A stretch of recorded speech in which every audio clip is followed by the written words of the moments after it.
जय श्री राधे कृष्णा। ओम नमो भगवते वासुदेवाय नमः। हिंदू धर्म में ज्येष्ठ महीने की अमावस्या तिथि को महत्वपूर्ण माना गया है। इसे ज्येष्ठ अमावस्या भी कहा जाता है। इस दिन शनि जयंती भी मनाई जाती है। इस दिन शनि देव की विशेष पूजा करने का विधान है। ज्येष्ठ अमावस्या का दिन शनि दोष से मुक्ति के लिए बहुत उत्तम माना जाता है। हिंदू धर्म में दान पुण्य और पितरों की शांति के लिए किए जाने वाले पिंड दान और तर्पण के लिए अमावस्या को ज्येष्ठ बहुत शुभ माना जाता है।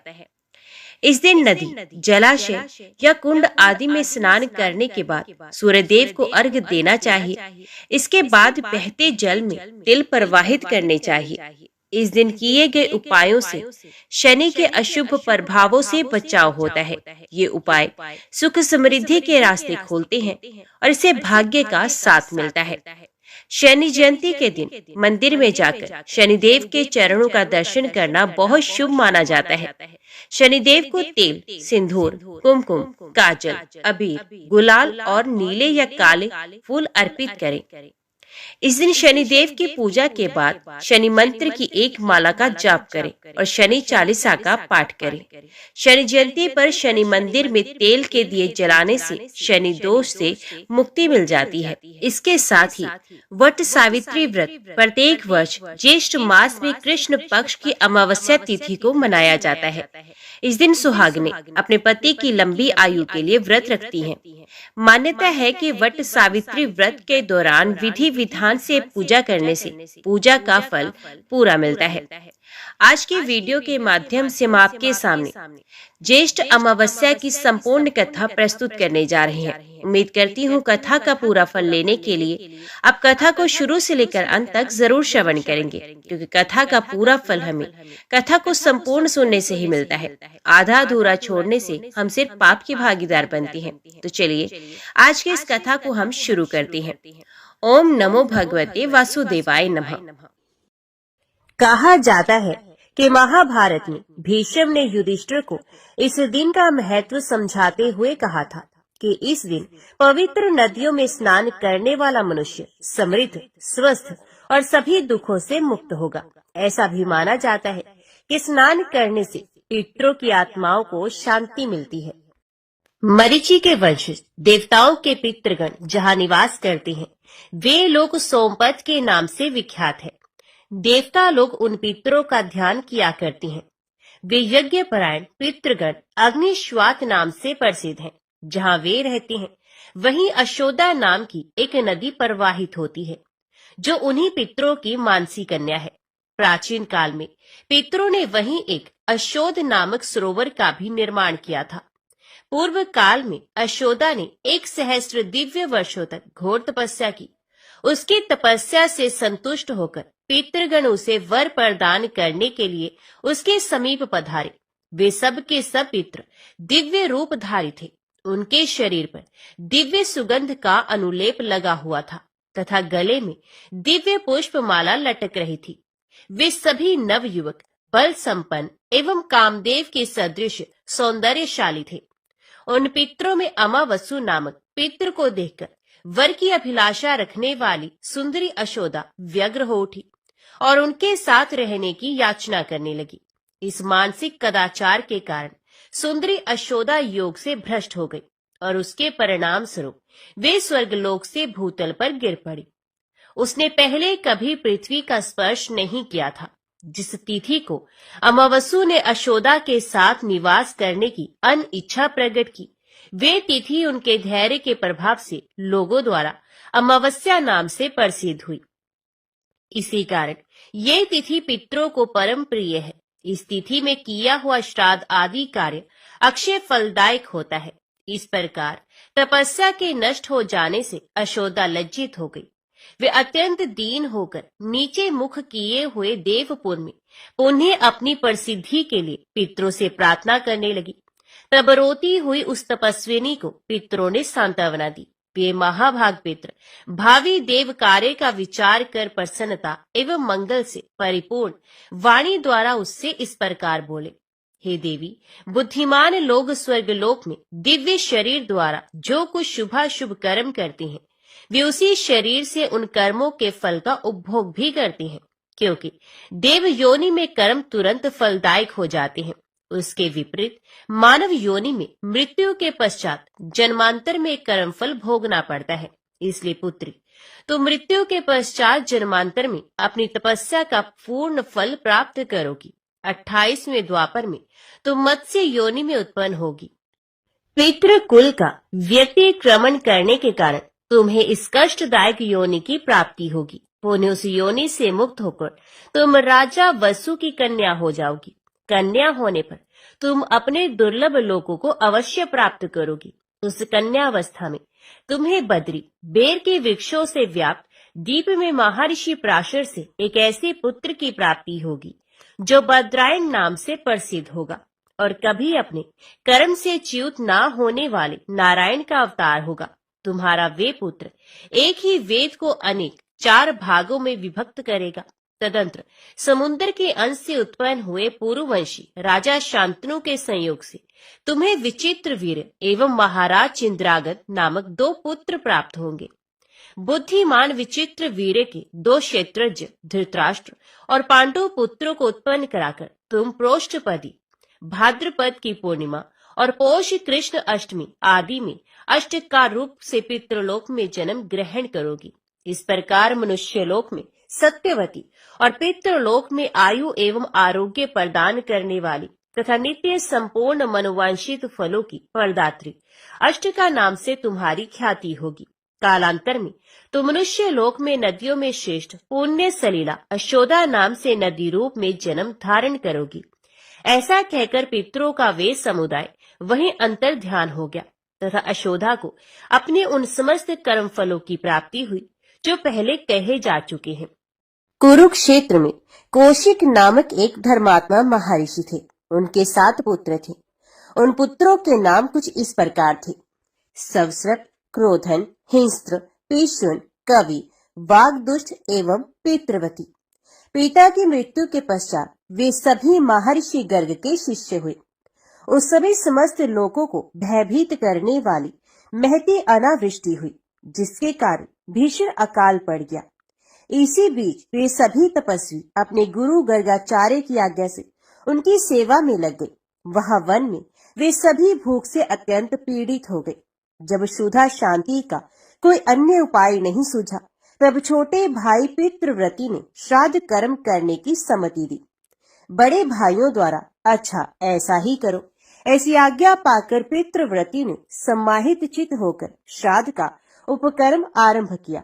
उस समय उसने छोटे बड़े के क्रम से 2 भाइयों को देव कार्य में, 3 को पितृ कार्य में और 1 को अतिथि रूप में नियुक्त किया तथा स्वयं श्राद्ध कर्ता बन गया। इस प्रकार पितृप्रायण पितृव्रती ने पितरों का स्मरण करते हुए मंत्रोच्चारण पूर्वक श्राद्ध कार्य संपन्न किया। काल कर्म के अनुसार मृत्यु के उपरांत श्राद्ध वैगुण्य रूप कर्मदोष से वे भी सभी दासपुर मंदसौर नामक नगर में बहेलिया होकर उत्पन्न हुए। किंतु पितृ स्नेह श्राद्ध कृत्य से भावित होने के कारण उन्हें पूर्व जन्म के वृतांतों का स्मरण बना रहा। पूर्व जन्म के कर्मों के परिणाम स्वरूप वे क्रूर कर्मी बहेलियों के घर में पैदा तो हुए, परंतु पितरों के ही महात्म्य से वे सभी जाति स्मर पूर्व जन्म के वृतांतों के ज्ञाता भी बने रहे। उन्हें श्राद्ध कर्म के फल से वैराग्य उत्पन्न हो जाने के कारण उन सभी ने अनशन करके अपने अपने उस शरीर का त्याग कर दिया। तदंतर वे 7 कालंजर पर्वत पर भगवान नीलकंठ के समक्ष मृग योनि में उत्पन्न हुए। वहां भी पितरों के स्नेह से अनुभावित होने के कारण वे जाति स्मर बने ही रहे। उस योनि में भी ज्ञान और वैराग्य उत्पन्न हो जाने के कारण उन लोगों ने तीर्थ स्नान में अनशन करके लोगों के देखते देखते धर्म पूर्वक प्राणों का उत्सर्ग कर दिया। तत्पश्चात उन 7 योग अभ्यासी जनों ने मानसरोवर में चक्रवाक की योनि में जन्म धारण किया।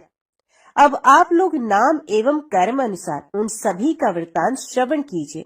इस योनि में उनके नाम है सुमना, कुमुद, शुद्ध, शीघ्रदर्शी, सुनेत्रक, सुनेत्र और अंशुमान।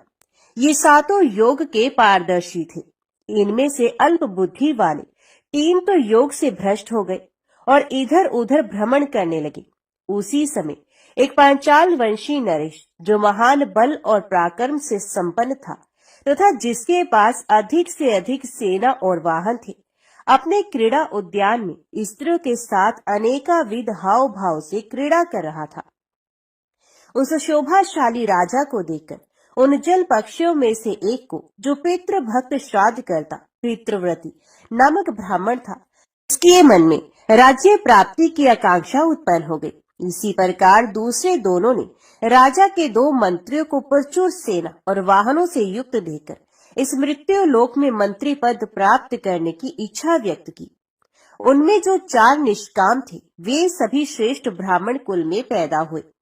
उन तीनों में से पहला राजा विभ्राज के पुत्र रूप में ब्रह्मदत्त नाम से विख्यात हुआ तथा अन्य दो कंडरीक और सुबालक नाम से मंत्री के पुत्र हुए। राजा विभ्राज की मृत्यु के उपरांत विद्वान पुरोहित ने ब्रह्मदत्त को राज्य पर अभिषिक्त कर दिया। वे पांचाल नरेश ब्रह्मदत्त प्रबल पराक्रमी, सभी शास्त्रों में प्रवीण, योगज्ञ और सभी जंतुओं की बोली का ज्ञाता था। देवल की सुंदरी कन्या, जो सनती नाम से विख्यात थी, राजा ब्रह्मदत्त की पत्नी हुई। वे ब्रह्मवादिनी थी। उस पत्नी के साथ रहकर राजकुमार ब्रह्मदत्त राज्य भार संभालने लगा। एक बार राजा ब्रह्मदत्त अपनी पत्नी सनती के साथ भ्रमण करने के लिए उद्यान में गया। वहां उसने काम कलह से व्याकुल एक कीट दंपत्ति चींटा चींटी को देखा। वह कीट, जिसका शरीर कामदेव के बाणों से संतप्त हो उठा था, चारों ओर से चींटी से अनुनय विनय करता हुआ गदगद वाणी में बोला, प्रिय, इस जगत में तुम्हारे समान सुंदरी स्त्री कहीं कोई भी नहीं है। तुम्हारा कट प्रदेश पतला और जंघे मोटे हैं। तुम स्तनों के भारी भार से विनम्र होकर चलने वाली, स्वर्ण के समान गौर वर्णा, सुंदर कमर वाली, मृदु भाषणी, मनोहर हास्य से युक्त, भली भांति लक्ष्य को भेदन करने वाले नेत्रों और जीभ से संवेद तथा गुड़ और शक्कर की प्रेमी हो। तुम मेरे भोजन कर लेने के पश्चात भोजन करती हो तथा मेरे स्नान कर लेने पर स्नान करती हो। इसी प्रकार मेरे परदेश चले जाने पर तुम दीन हो जाती हो और क्रुद्ध होने पर भयभीत हो उठती हो। कल्याणी, बताओ तो सही, तुम किस कारण क्रोध से मुंह फुलाए बैठी हो? तब क्रोध से भरी हुई चींटी उस कीट से बोली, शठ, तुम क्या मुझसे व्यर्थ बकवाद कर रहे हो? अरे धूर्त, अभी कल ही तुमने मेरा परित्याग करके लड्डू का चूर्ण ले जाकर दूसरी चींटी को नहीं दिया है। तो चींटा बोला, वर वारिणी, तुम्हारे सदृश रूप रंग वाली होने के कारण मैंने भूल से दूसरी चींटी को लड्डू दे दिया था। अतः भामिनी, तुम मेरे इस एक अपराध को क्षमा कर दो। सुव्रते, मैं पुनः कभी भी इस प्रकार का कार्य नहीं करूंगा। मैं सत्य की दुहाई देकर तुम्हारे चरण छूता हूँ, तुम मुझ विनीत पर प्रसन्न हो जाओ। इस प्रकार उस चींटे का कथन सुनकर वे चींटी प्रसन्न हो गई। इधर चक्रपाणी भगवान विष्णु की कृपा से समस्त प्राणियों की बोली का ज्ञाता होने के कारण ब्रह्मदत्त भी उस सारे वृत्तांत को जानकर विस्मय विमुग्ध हो गए। वे चारों चक्रवाक उसी ब्रह्मदत्त के नगर में एक वृद्ध ब्राह्मण के पुत्र रूप से उत्पन्न हुए थे। उस जन्म में भी वे ब्राह्मण पूर्वत जाति स्मर ही बने रहे। उस समय उनके धृतिमान, तत्वदर्शी, विद्याचंड और तपोत्सुक ये चार नाम थे। वे कर्म अनुसार एक अत्यंत सुदृढ़, उस ब्राह्मण का नाम भी सुदृढ़ था, ब्राह्मण के पुत्र थे। बचपन में ही इन ब्राह्मणों की बुद्धि तपस्या की ओर प्रवृत्त हो गई। तब ये द्विज श्रेष्ठ पिता से प्रार्थना करते हुए बोले, पिताजी, हम लोग तपस्या करके परम सिद्धि प्राप्त करना चाहते हैं। उनके इस कथन को सुनकर महातपस्वी सुदृढ़ दीन वाणी में बोले, पुत्रो, ये कैसी बात कह रहे हो? मुझ दरिद्र बूढ़े पिता को छोड़कर तुम लोग वनवासी होना चाहते हो। भला मेरा परित्याग कर देने से तुम लोगों को कौन सा धर्म प्राप्त होगा तथा तुम्हारी क्या गति होगी? ये तो महान अधर्म है। ऐसा कहकर पिता ने उन्हें मना कर दिया। ये सुनकर उन पुत्रों ने कहा, तात, हम लोगों ने आपकी जीविका उपार्जन का प्रबंध कर लिया है। इसके अतिरिक्त आपको और क्या चाहिए, सो बताइए। यदि आप प्रातः काल राजा ब्रह्मदत्त के समक्ष जाकर आगे बताए जाने वाले श्लोक का पाठ कीजिएगा तो वे आपको प्रचुर धन संपत्ति एवं सहस्रों ग्राम प्रदान करेंगे। उस श्लोक का अर्थ यो है, जो कुरुक्षेत्र में श्रेष्ठ ब्राह्मण, दासपुर मंदसौर में व्याध, कालंचर पर्वत पर मृग और मान सरोवर में 7 चक्रवाक थे, वे सिद्ध होकर यहाँ निवास करते हैं। पिता से ऐसा कहकर वे सभी तपस्या करने के लिए वन में चले गए। इधर वृद्ध सुदृढ़ भी अपनी स्वार्थ सिद्धि के लिए राजभवन की ओर चल पड़े। अब ब्रह्मदत्त की उत्पत्ति कथा बताते हैं।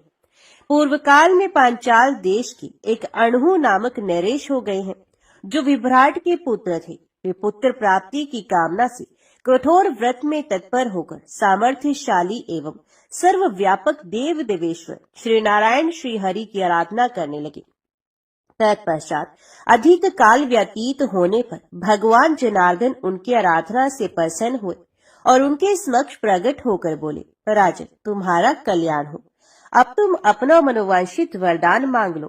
भगवान विष्णु के ऐसा कहने पर राजा ने उत्तम वर की याचना करते हुए कहा, देवेश, मुझे ऐसा पुत्र प्रदान कीजिए जो महान बल पराक्रम से संपन्न, संपूर्ण शास्त्रों का पारगामी विद्वान, धार्मिक, श्रेष्ठ योगी, संपूर्ण प्राणियों की बोली का ज्ञाता और योग अभ्यासी हो। भगवान, मुझे ऐसा ही औरस पुत्र प्रदान कीजिए। ये सुनकर विश्वात्मा परमेश्वर राजा से ऐसा ही हो यो कहकर समस्त देवताओं के देखते देखते वहां से अंतर ध्यान हो गए। तदंतर समय अनुसार वही प्रतापी ब्रह्मदत्त उस राजा अणहु का पुत्र हुआ, जो आगे चलकर संपूर्ण जीवों पर दयालु, समस्त प्राणियों में अमित बल संपन्न, संपूर्ण प्राणियों की भाषा का ज्ञाता और समस्त प्राणियों के राजाधिराज सम्राट हुआ। तत्पश्चात जहाँ वे कीट दंपत्ति बातें करते हुए स्थित थे, वहां पहुंचने पर चींटे की काम चेष्टा को देखकर योग आत्मा ब्रह्मदत्त को हंसी आ गई। राजा को हंसते देखकर महारानी सनती आश्चर्यचकित हो उठी और मन में किसी भावी अनर्थ की आशंका करके नरेश्वर ब्रह्मदत्त से प्रश्न कर बैठी। सनती ने पूछा, राजन, अकस्मात आपका ये अट्टहास किस लिए हुआ है? इस समय मैं आपको ये हंसी आई है, इस हास्य का कारण मैं नहीं समझ पा रही। तब राजकुमार ब्रह्मदत्त ने महारानी सनती से चींटे चींटे के उस सारे वार्तालाप को सुनाते हुए कहा, वरानने, इनके प्रेमालाप पूर्ण वचनों को सुनने से मुझे ऐसी हंसी आ गई। मेरी हंसी के विषय में कोई अन्य कारण नहीं है, परंतु रानी सनती ने राजा के उस कथन पर विश्वास नहीं किया और कहा, राजन, आपका ये कथन सरासर असत्य है। अभी अभी आपने मेरे ही किसी विषय को लेकर हास्य किया है, अतः मैं अब जीवन धारण नहीं करूंगी। भला देवताओं के अतिरिक्त मृत्यु लोक निवासी प्राणी चींटे चींटे की वार्तालाप को कैसे जान सकता है? इसलिए यहाँ आपने मेरी ही हंसी उड़ाई है, इसके अतिरिक्त और क्या हो सकता है? रानी की बात सुनकर निष्पाप राजा ब्रह्मदत्त कुछ उत्तर ना दे सके। फिर इस रहस्य को जानने की इच्छा से वे श्री हरि के समक्ष नियम पूर्वक आराधना करते हुए 7 रात तक बैठे रहे। अंत में भगवान ऋषिकेश ने स्वप्न में राजा से कहा, राजन, प्रातः काल तुम्हारे नगर में घूमता हुआ एक वृद्ध ब्राह्मण जो कुछ कहेगा, उसके उन वचनों से तुम्हें सारा रहस्य ज्ञात हो जाएगा। यो कहकर भगवान विष्णु अंतर ध्यान हो गए। तदंतर प्रातः काल जब राजा ब्रह्मदत्त अपनी पत्नी और दोनों मंत्रियों के साथ नगर से निकल रहे थे, उसी समय उन्होंने अपने समक्ष आते हुए उस वृद्ध ब्राह्मण को देखा, जो इस प्रकार कह रहा था, जो पहले कुरुक्षेत्र में श्रेष्ठ ब्राह्मण के रूप में, दासपुर में व्याध के रूप में, कालंचर पर्वत पर मृग योनि में और मान सरोवर में 7 चक्रवाक के रूप में उत्पन्न हुए थे, वे ही व्यक्ति अब सिद्ध होकर यहाँ निवास कर रहे हैं। ब्राह्मण की ऐसी बात सुनकर राजा शोकाकुल हो अपने दोनों मंत्रियों के साथ भूतल पर गिर पड़े। उस समय उन्हें जाति स्मृतव पूर्व जन्म के वृत्तांतों के ज्ञातत्व की प्राप्ति हो गई। उन दोनों श्रेष्ठ मंत्रियों में एक भव्य सुबालक कामशास्त्र का परिणेता और संपूर्ण शास्त्रों का ज्ञाता था, जिस संसार में पांचाल नाम से विख्यात था। दूसरा कंड्रीक भी धर्मात्मा और वेद शास्त्र का प्रवर्तक था। वे दोनों भी उस समय राजा के अग्रभाग में शोकाविष्ट हो धराशायी हो गए और उन्हें भी जाति स्मृतव की प्राप्ति हुई। उस समय वे विलाप करते हुए कहने लगे, हाय, हम लोग लोलुप हो कर्म बंधन में फंसकर योग से पूर्णतः भ्रष्ट हो गए। इस तरह अनेकाविध विलाप करके वे तीनों योग के पारदर्शी विद्वान विस्मयाविष्ट हो बारंबार श्राद्ध के महात्म्य का अभिनंदन करने लगे। तत्पश्चात राजा ने उस ब्राह्मण को अनेक गांवों सहित प्रचुर धन संपत्ति प्रदान की। इस प्रकार धन की प्राप्ति से हर्षित हुए उस वृद्ध ब्राह्मण को विदा कर राजा ब्रह्मदत्त ने राज लक्षणों से युक्त अपने विश्वक्सेन नामक और उस पुत्र को राज्य पर अभिषिक्त कर दिया और स्वयं जंगल की राह ली। तदंतर ब्रह्मदत्त आदि वे सभी श्रेष्ठ योगी मत्स्य रहित एवं पितृभक्त होकर उस मान सरोवर में परस्पर आ मिले। सनती का अमर्ष गल गया और वे राजा से कहने लगी, राजा आप जो ये अभिलाषा कर रहे हैं वे सब राज्य त्याग का ही परिणाम है और निश्चय ही मेरे द्वारा घटित हुआ है। राजा ने तथेति ऐसा ही है कहकर उसकी बात को स्वीकार किया और पुनः उसका अभिनंदन करते हुए कहा, ये तुम्हारी ही कृपा है जो मुझे ये सारा फल प्राप्त हो रहा है। तदंतर वे सभी वनवासी योग का आश्रय लेकर अपने तपोबल के प्रभाव से ब्रह्मरंध्र द्वारा प्राण त्याग करके परम पद को प्राप्त हो गए। इस प्रकार प्रसन्न हुए पितामह पितृलोक मनुष्यों को आयु, धन, विद्या, स्वर्ग, मोक्ष, सुख, पुत्र और राज्य प्रदान करती हैं। जो मनुष्य ब्रह्मदत्त के इस पितृ महात्म्य को ब्राह्मणों को सुनाता है या स्वयं श्रवण करता है अथवा पढ़ता है वह 100 करोड़ कल्पों तक ब्रह्मलोक में प्रशंसित होता है। एक समय महामुनि मार्कंडेय जी राजा रोहिताश के यहाँ पधारे और यथा योग्य सत्कार ग्रहण करने के बाद उन्हें कथा सुनाने लगी। कथा के अंत में राजा रोहिताश्व ने कहा, भगवान मैं श्राद्ध कल्प का यथारथ रूप से श्रवण करना चाहता हूँ। मार्कंडेय जी बोले, राजन यही बात आनर्त नरेश ने भद्रयज्ञ से पूछी थी, वही प्रसंग सुनाता हूँ। आनर्त ने पूछा, ब्राह्मण श्राद्ध के लिए कौन सा समय विहित है? श्राद्ध उपयोगी द्रव्य कौन से हैं? श्राद्ध के लिए कौन कौन सी वस्तुएं पवित्र मानी गई हैं? कैसे ब्राह्मण श्राद्ध कर्म में सम्मिलित करने योग्य हैं और कैसे ब्राह्मण त्याज्य माने गए हैं? भद्रयज्ञ ने कहा, राजन विद्वान पुरुष को अमावस्या के दिन अवश्य श्राद्ध करना चाहिए। क्षुधा से शीर्ण हुए पितृ श्राद्ध अन्न की आशा से अमावस्या तिथि के आने की प्रतीक्षा करते रहते हैं। जो अमावस्या तिथि को जल या शाक से भी श्राद्ध करता है उसके पितृ तृप्त होते हैं और उसके समस्त पातकों का नाश हो जाता है। आनर्त ने पूछा, ब्राह्मण विशेषित अमावस्या को श्राद्ध करने का विधान क्यों है? मरे हुए जीव तो अपने कर्म अनुसार शुभाशुभ गति को प्राप्त होते हैं, फिर श्राद्ध काल में वे अपने पुत्र के घर कैसे पहुंच पाते हैं? भद्रयज्ञ ने कहा, महाराज जो लोग यहाँ मरते हैं उनमें से कितने ही इस लोक में जन्म ग्रहण करते हैं और कितने ही पुण्य आत्मा स्वर्गलोक में स्थित होती हैं और कितने ही पाप आत्मा जीव यमलोक के निवासी हो जाते हैं। कुछ जीव भोग अनुकूल शरीर धारण करके अपने किए हुए शुभ या अशुभ कर्म का उपभोग करती हैं।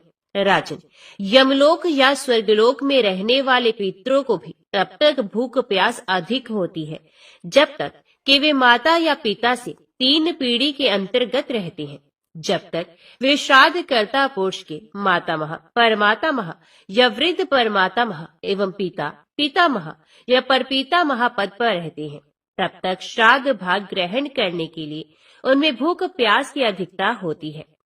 पितृलोक या देवलोक के पितृ तो श्राद्ध काल में सूक्ष्म शरीर से आकर श्राद्धीय ब्राह्मणों के शरीर में स्थित होकर श्राद्ध भाग ग्रहण करते हैं, परंतु जो पितृ कहीं शुभाशुभ भोग में स्थित हैं या जन्म ले चुके हैं उनका भाग दिव्य पितृ आकर ग्रहण करते हैं और जीव जहाँ जिस शरीर में होता है वहाँ तद अनुकूल भोग की प्राप्ति कराकर उसे तृप्ति पहुँचाते हैं। ये दिव्य पितृ नित्य एवं सर्वज्ञ होती हैं। पितरों के उद्देश्य से सदा ही अन्न और जल का दान करते रहना चाहिए। जो नीच मानव पितरों के लिए अन्न और जल ना देकर आप ही भोजन करता या जल पीता है वे पितरों का द्रोही है। उसके पितृ स्वर्ग में अन्न और जल नहीं पाते हैं, इसलिए शक्ति के अनुसार अन्न और जल उनके लिए अवश्य देने चाहिए। श्राद्ध द्वारा तृप्त किए हुए पितृ मनुष्य को मनोवांछित भोग प्रदान करते हैं।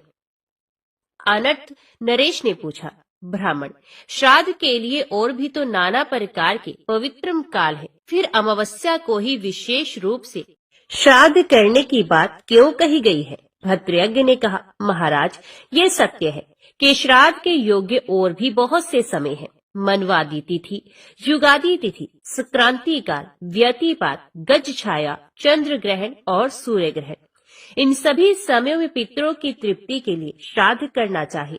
पुण्य तीर्थ, पुण्य मंदिर, श्राद्ध योग्य ब्राह्मण तथा श्राद्ध के योग्य उत्तम पदार्थ प्राप्त होने पर बुद्धिमान पुरुषों को बिना पर्व के भी श्राद्ध करना चाहिए। अमावस्या को जो विशेष रूप से श्राद्ध करने का आदेश दिया गया है, इसका कारण बताता हूँ। एकाग्रचित होकर सुनो। सूर्य की सहस्रों किरणों में जो सबसे प्रमुख है, उसी का नाम अमा है। उस अमा नामक प्रधान किरण के ही तेज से सूर्य देव तीनों लोगों को प्रकाशित करते हैं। उसी अमा में तिथि विशेष को चंद्रदेव निवास करते हैं, इसलिए उसका नाम अमावस्या है।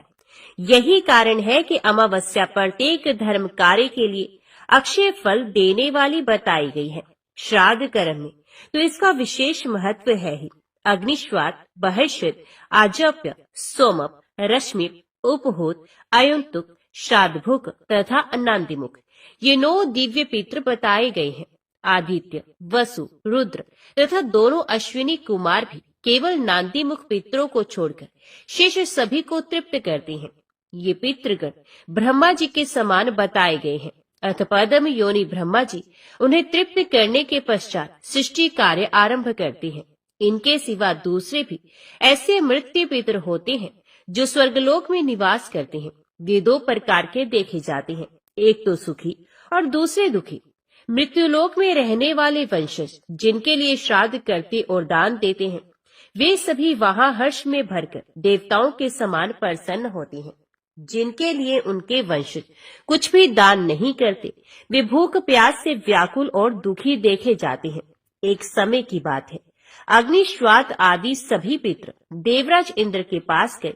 महाराज, इंद्र ने उन्हें आया देख संपूर्ण देवताओं के साथ भक्ति पूर्वक उनका पूजन किया। इसके बाद जब वे देव दुर्लभ पितरलोक को जाने लगे, तब क्षुधा पिपासा से पीड़ित रहने वाले मृत्यु पितरों ने दिव्य स्त्रोत्रों से, पितृ सूक्त के मंत्रों से तथा पितरों को संतुष्ट करने वाले अन्यान्य वैदिक स्त्रोत्रों से उन सबकी स्तुति करके दीनतापूर्ण वचनों द्वारा उन्हें प्रसन्न किया। तब वे दिव्य पितर प्रसन्न होकर उनसे बोले, सुव्रतो, हम सब तुम लोगों पर प्रसन्न हैं, बोलो तुम क्या चाहते हो? मृत्यु पितर बोले, दिव्य पितृगण, हम मनुष्यों के पितर हैं। अपने कर्मों द्वारा मृत्युलोक से स्वर्गलोक में आकर देवताओं के साथ निवास करते हैं, परंतु यहाँ हमें अत्यंत भयंकर भूख और प्यास का कष्ट होता है। जान पड़ता है हम आग में जल रहे हैं। यहाँ के नंदन आदि वनों में बड़े सुंदर सुंदर वृक्ष हैं, सब में फल लगे हैं, परंतु उन फलों को जब हम हाथ में लेते हैं और यत्न पूर्वक जोर जोर से खींचते हैं, तो भी वे डाली से टूटकर अलग नहीं होते। प्यास से पीड़ित होकर यदि हम देव नदी गंगा का जल हाथ में उठाते हैं और पीते हैं, तब हमारे हाथ में उस जल का स्पर्श ही नहीं होता।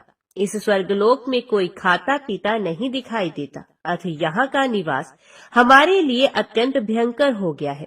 यहाँ जो देवता और ग्रह आदि हैं, ये सब विमान में बैठे हुए पर संचित दिखाई देते हैं। इन्हें भूख प्यास का कष्ट नहीं है। ये अनेक प्रकार के भोगों से संपन्न है। क्या हम सब लोग भी कभी ऐसे हो सकेंगे? भूख प्यास के कष्ट से रहित हो परम संतोष पा सकेंगे?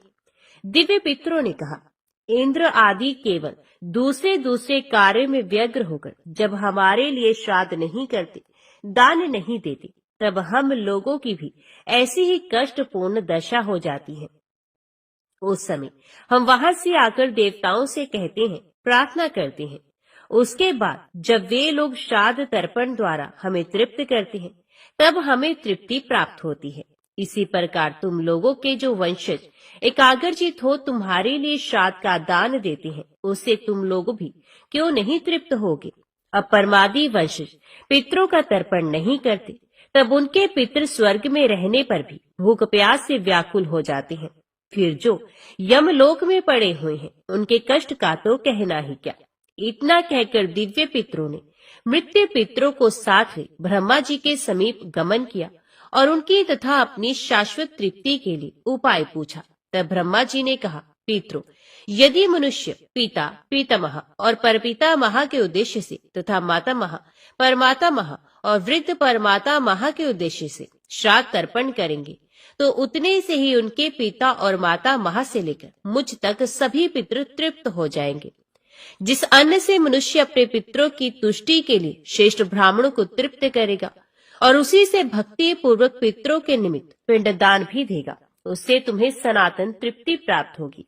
अमावस्या के दिन वंशजों द्वारा श्राद्ध और पिंड पाकर पितरों को 1 मास तक तृप्ति बनी रहेगी। सूर्यदेव की कन्या राशि पर स्थित रहते समय अश्विन कृष्ण पक्ष, पितृपक्ष या महालय में जो मनुष्य मृत्यु तिथि पर पितरों के लिए श्राद्ध करेंगे, उनके श्राद्ध से पितरों को 1 वर्ष तक तृप्ति बनी रहेगी। उस समय शाक के द्वारा भी जो तुम्हारा श्राद्ध नहीं करेगा वे धनहीन चांडाल होगा।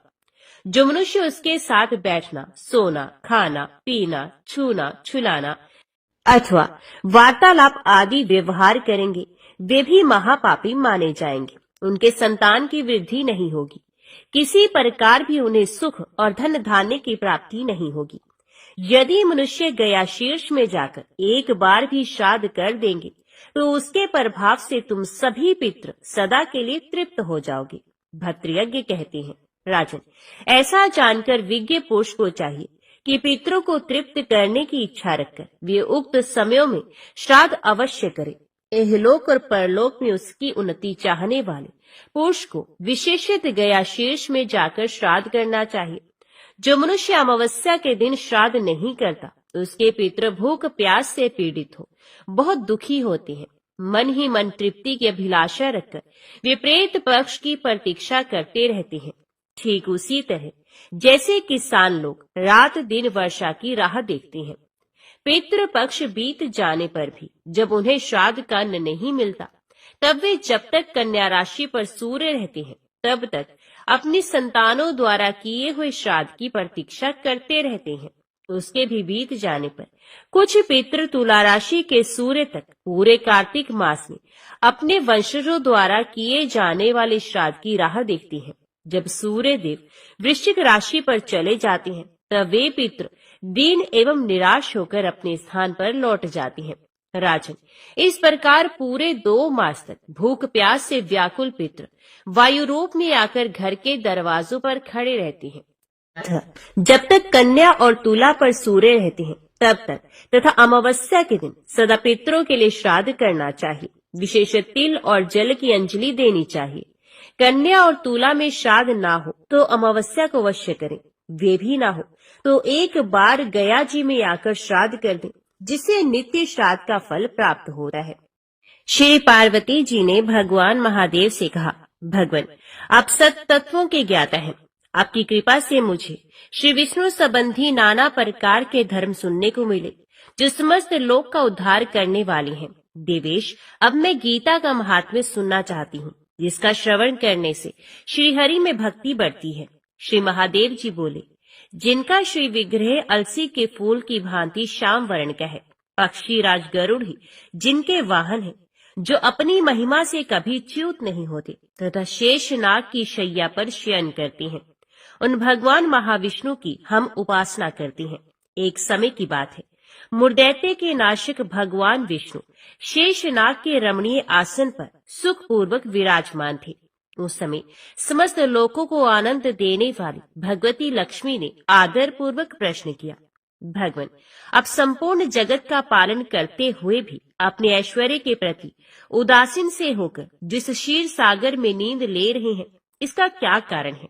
श्री भगवान बोले, सुमुखी, मैं नींद नहीं लेता हूँ, अपितु तत्व का अनुसरण करने वाली अंतर्दृष्टि के द्वारा अपने ही माहेश्वर तेज का साक्षात्कार कर रहा हूँ। देवी, ये वही तेज है जिसका योगी पुरुष कुशाग्र बुद्धि के द्वारा अपने अंतकरण में दर्शन करते हैं तथा जिसे मीमांसक विद्वान वेदों का सार तत्व निश्चित करते हैं।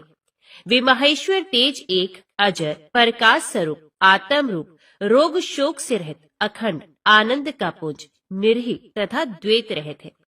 इस जगत का जीवन उसी के अधीन है, मैं उसी का अनुभव करता हूँ। देवी, यही कारण है कि मैं तुम्हें नींद लेता हुआ सा प्रतीत हो रहा हूँ। माता लक्ष्मी ने कहा, ऋषिकेश, आप ही योगी पुरुषों के ध्येय हैं। आपके अतिरिक्त भी कोई ध्यान करने योग्य तत्व है, ये जानकर मुझे बड़ा कौतूहल हो रहा है।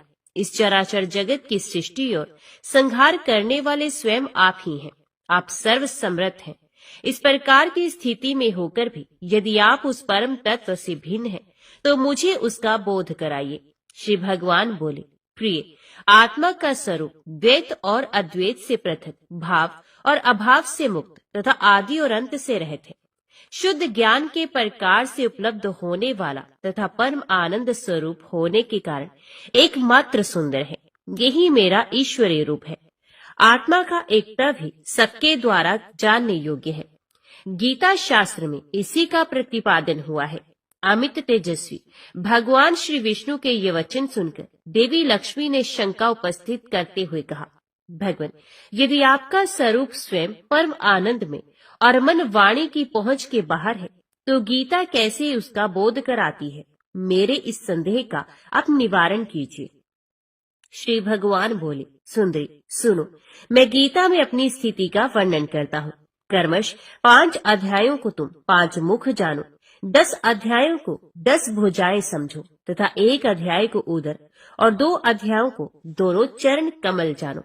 इस प्रकार ये 18 अध्यायों की वारंगमय ईश्वरीय मूर्ति समझनी चाहिए। ये ज्ञान मात्र से ही महान पातकों का नाश करने वाली है। जो उत्तम बुद्धि वाला पुरुष गीता के 1 या आधे अध्याय का अथवा 1 या आधे या चौथाई श्लोक का भी प्रतिदिन अभ्यास करता है, वे सुशर्मा के समान मुक्त हो जाता है। श्री लक्ष्मी जी ने पूछा, देव, ये सुशर्मा कौन था? किस जाति का था और किस कारण से उसकी मुक्ति हुई?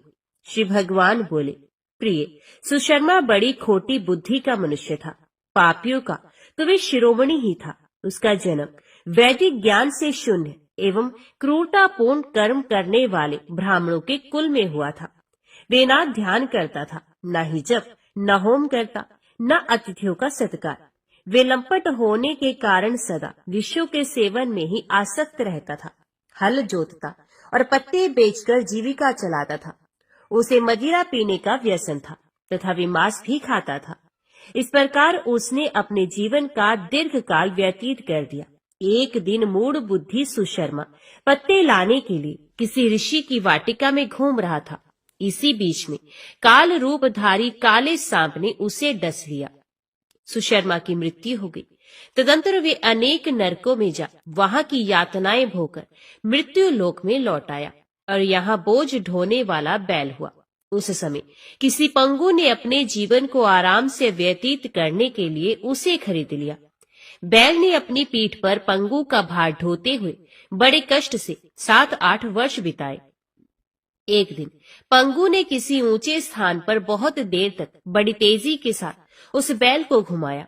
इससे वे थक कर बड़े वेग से पृथ्वी पर गिरा और मूर्छित हो गया। उस समय वहां कौतूहलवश आकृष्ट हो बहुत से लोग एकत्रित हो गए। उस जन समुदाय में से किसी पुण्यात्मा व्यक्ति ने उस बैल का कल्याण करने के लिए उसे अपना पुण्य दान किया। तत्पश्चात कुछ दूसरे लोगों ने भी अपने अपने पुण्य को याद करके उन्हें उसके लिए दान कर दिया। उस भीड़ में एक वैश्या भी खड़ी थी। उसे अपने पुण्य का पता नहीं था, तो भी उसने लोगों की देखा देखी उस बैल के लिए कुछ त्याग कर दिया। तदंतर यमराज के दूत उस मरे हुए प्राणी को पहले यमपुरी में ले गए। वहां ये विचार कर कि ये वैश्या के दिए हुए पुण्य से पुण्यवान हो गया है, उसे छोड़ दिया गया। फिर वे भूलोक में आकर उत्तम कुल और शील वाले ब्राह्मणों के घर में उत्पन्न हुआ। उस समय भी उसे अपने पूर्व जन्म की बातों का स्मरण बना रहा।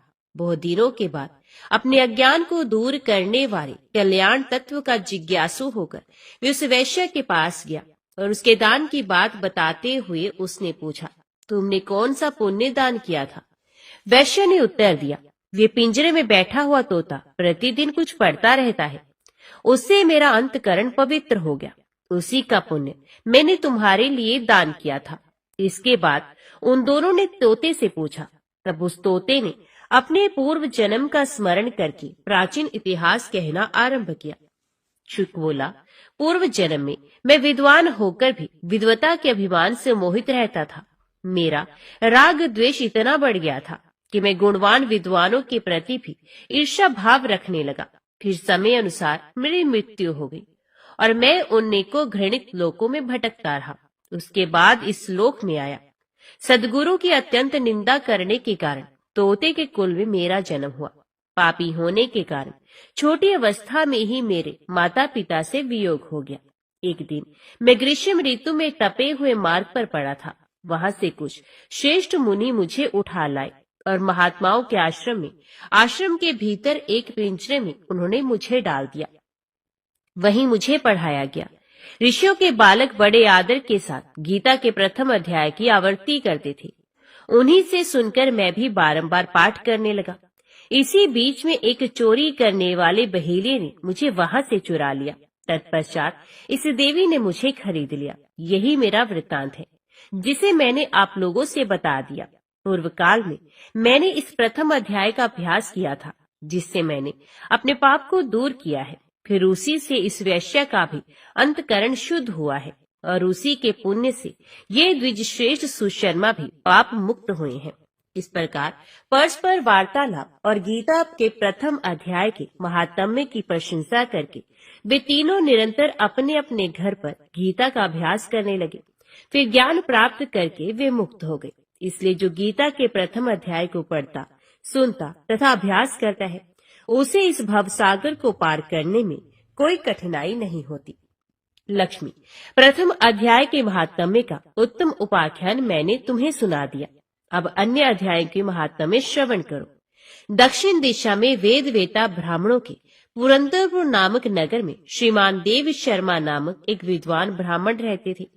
वे अतिथियों के पूजक, स्वाध्यायशील, वेद शास्त्रों के विशेषज्ञ, यज्ञों का अनुष्ठान करने वाले और तपस्वियों के सदा ही प्रिय थे। उन्होंने उत्तम द्रव्यों के द्वारा अग्नि में हवन करके दीर्घ काल तक देवताओं को तृप्त किया, किंतु उन धर्मात्मा ब्राह्मण को कभी सदा रहने वाली शांति नहीं मिली। वे परम कल्याण में तत्व का ज्ञान प्राप्त करने की इच्छा से प्रतिदिन प्रचुर सामग्रियों के द्वारा सत्य संकल्प वाले तपस्वियों की सेवा करने लगे। इस प्रकार शुभ आचरण करते हुए उन्हें बहुत समय बीत गया। तदनंतर एक दिन पृथ्वी पर उनके समक्ष एक त्यागी महात्मा प्रकट हुए। वे पूर्ण अनुभवी, आकांक्षा रहित, नासिका के अग्रभाग पर दृष्टि रखने वाले तथा शांत चित्त थे। निरंतर परमात्मा के चिंतन में संलग्न हो वे सदा आनंद विभोर रहते थे। देव शर्मा ने उन नित्य संतुष्ट तपस्वी को शुद्ध भाव से प्रणाम किया और पूछा, महात्मन, मुझे शांतिमय स्थिति कैसे प्राप्त होगी? तब उन आत्मज्ञानी संत ने देव शर्मा को सोपुर ग्राम के निवासी मित्रवान का, जो बकरियों का चरवाहा था, परिचय दिया और कहा, वही तुम्हें उपदेश देगा। ये सुनकर देव शर्मा ने महात्मा के चरणों की वंदना की और समृद्धिशाली सोपुर ग्राम में पहुंचकर उसके उत्तर भाग में एक विशाल वन देखा। उसी वन में नदी के किनारे एक शिला पर मित्रवान बैठा था। उसके नेत्र आनंद तिरेक से निश्चल हो रहे थे। वे अपलक दृष्टि से देख रहा था। वे स्थान आपस का स्वाभाविक वैर छोड़कर एकत्रित हुए परस्पर विरोधी जंतुओं से घिरा था। वहां उद्यान में मंद मंद वायु चल रही थी। मृगों के झुंड शांत भाव से बैठे थे और मित्रवान दया से भरी हुई आनंदमयी मनोहारिणी दृष्टि से पृथ्वी पर मानो अमृत छिड़क रहा था। इस रूप में उसे देखकर देव शर्मा का मन प्रसन्न हो गया। वे उत्सुक होकर बड़ी विनय के साथ मित्रवान के पास गए। मित्रवान ने भी अपने मस्तक को किंचित निवाकर देव शर्मा का सत्कार किया। तदनंतर विद्वान देव शर्मा अनन्य चित्त से मित्रवान के समीप गए और जब उनके ध्यान का समय समाप्त हो गया, उस समय उन्होंने अपने मन की बात पूछी। महाभाग, मैं आत्मा का ज्ञान प्राप्त करना चाहता हूँ। मेरे इस मनोरथ की पूर्ति के लिए मुझे किसी ऐसे उपाय का उपदेश कीजिए जिसके द्वारा सिद्धि प्राप्त हो चुकी हो। देव शर्मा की बात सुनकर मित्रवान ने एक क्षण तक कुछ विचार किया। उसके बाद इस प्रकार कहा, विद्वान, एक समय की बात है, मैं वन के भीतर बकरियों की रक्षा कर रहा था। इतने में ही एक भयंकर व्याघ्र पर मेरी दृष्टि पड़ी, जो मानो सबको ग्रस लेना चाहता था। मैं मृत्यु से डरता था, इसलिए व्याघ्र को आते देख बकरियों के झुंड को आगे करके वहां से भाग चला। किंतु एक बकरी तुरंत ही सारा भय छोड़कर नदी के किनारे उस व्याघ्र के पास बेरोक टोक चली गई। फिर तो व्याघ्र भी द्वेष छोड़कर चुपचाप खड़ा हो गया। उसे इस अवस्था में देखकर बकरी बोली, व्याघ्र, तुम्हें तो अभिष्ट भोजन प्राप्त हुआ है, मेरे शरीर से मांस निकालकर प्रेम पूर्वक खाओ ना। तुम इतनी देर से खड़े क्यों हो? तुम्हारे मन में मुझे खाने का विचार क्यों नहीं हो रहा है? तो व्याघ्र बोला, बकरी, इस स्थान पर आते ही मेरे मन से द्वेष का भाव निकल गया, भूख प्यास भी मिट गई, इसलिए पास आने पर भी अब मैं तुझे खाना नहीं चाहता। व्याघ्र के यो कहने पर बकरी बोली, ना जाने मैं कैसे निर्भय हो गई, इसमें क्या कारण हो सकता है? यदि तुम जानते हो तो बताओ। ये सुनकर व्याघ्र ने कहा, मैं भी नहीं जानता, चलो सामने खड़े हुए इन महापुरुष से पूछें। ऐसा निश्चय करके वे दोनों वहां से चल दिए। उन दोनों के स्वभाव में ये विचित्र परिवर्तन देखकर मैं बहुत विस्मय में पड़ा था। इतने में ही उन्होंने मुझे से आकर प्रश्न किया। वहां वृक्ष की शाखा पर एक वानर राज रहता था। उन दोनों के साथ मैंने भी वानर राज से पूछा।